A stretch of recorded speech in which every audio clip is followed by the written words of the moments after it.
and walk in the area of your destiny, you can't be limited to just working with people who look like you, or think like you, or vote like you, or dress like you. You got to get out the box, because God's going to use a whole lot of people to bless you, to move in and out of your life, and you can't be narrow or one-dimensional. This is a coat of many colors. Oh, yes. It's a coat of many colors. Do not categorize the blessing by colors. It is not the colors you need to watch. It is the character. Watch out for the character. I'm going to tell you, there are three basic types of people that you will interact with if you are a child of destiny. Can I share this with you? The first group are confidants. Confidants. You will have very few of them. Confidants are those people in your life who love you unconditionally. They are into you. Whether you're up or down, right or wrong, they are into you. They are in for the long haul. If you get in trouble, they get in trouble with you. They'll come see you in the jailhouse. They'll come get you out of the crack house. They're confidants. You can open up and share anything with them. You'll never inherit your kingdom until you find your confidant. You can't be David till you find your Jonathan. Come on. Having a good confidant is the key that unlocks the kingdom, because you were raised outside the gate and God's going to cause you to reach over the wall.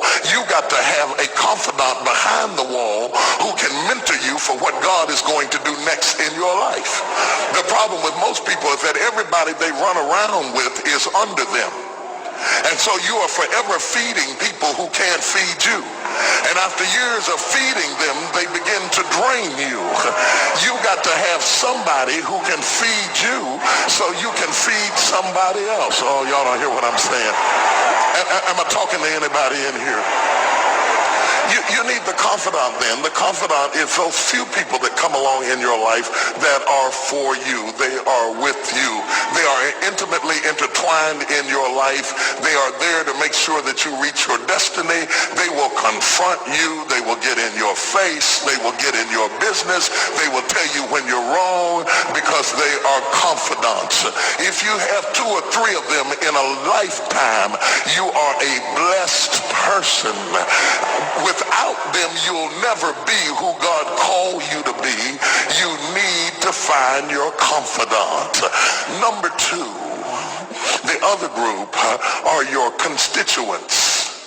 They are not into you. They are into what you are for.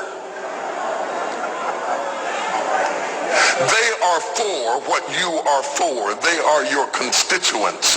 And as long as you are for what they are for, they will walk with you and work with you and labor with you, but never think that they are for you. They are for what you are for. And you have to know that, because if they meet somebody else that will further their agenda, they will leave you and hook up with them, because they were never for you. They were just for what you were for. They are your constituents. And throughout your life, if you're not careful, particularly if you're broken, you will mistake your constituents for your confidants. And you will think that they are for you when they are really not for you. They are just for what you are for. And by the time you get through falling in love with them, they will break your heart as they hook up with somebody else who is for what you are for, because it was never about you anyway. It was about the causes that you represent. They are for what you are for, but they are not for you. They are your constituents. Can I go deeper with this? The third group are your comrades. These people are not for you, nor are they for what you are for. It is just that they are against what you are against.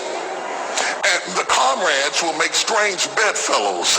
This will cause people to come together who are not for you, and they are not for what you are for, but they are against what you are against. And they will team up with you to help fight a greater enemy. But don't be confused by their associations.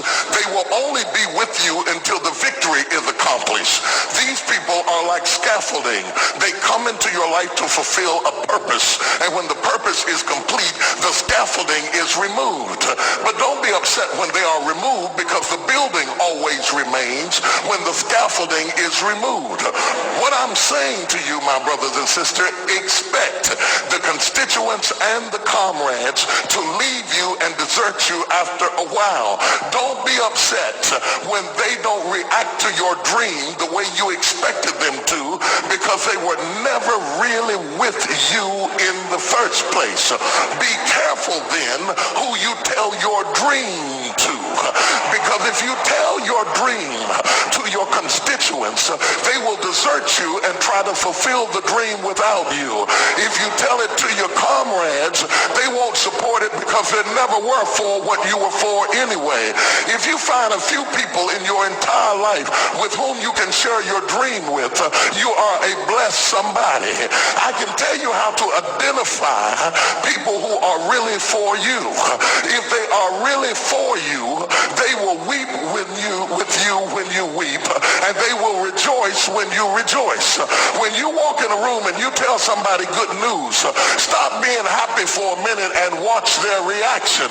If they're not happy for you, shut your mouth and walk back out of the door. Oh, y'all don't hear what I'm saying to you.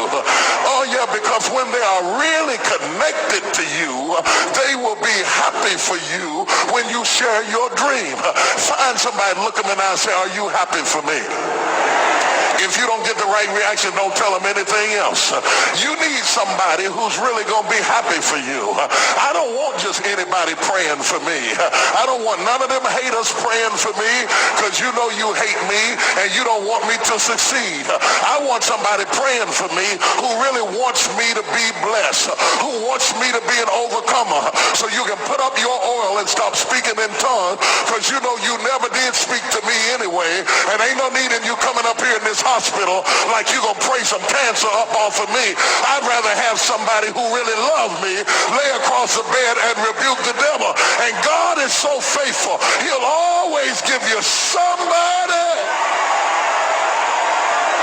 Oh, if he ever sent anybody into your life to help you, you ought to just clap your hands and thank him for the people he sent. Don't worry about the people he took. You ought to praise him for the people he sent. Tell somebody, say, somebody help me. I didn't get here by myself. Somebody helped me to get here. Somebody taught me how to stand. Somebody got me behind the gates. Somebody taught me the protocol of the palace. Somebody encouraged me when I felt like dropping out of school. Somebody helped me when my back was up against the wall. Somebody mentored me when I was going through a divorce. Somebody helped me when I was going through a crisis. God is so faithful that he will never leave himself without a witness. He will send somebody.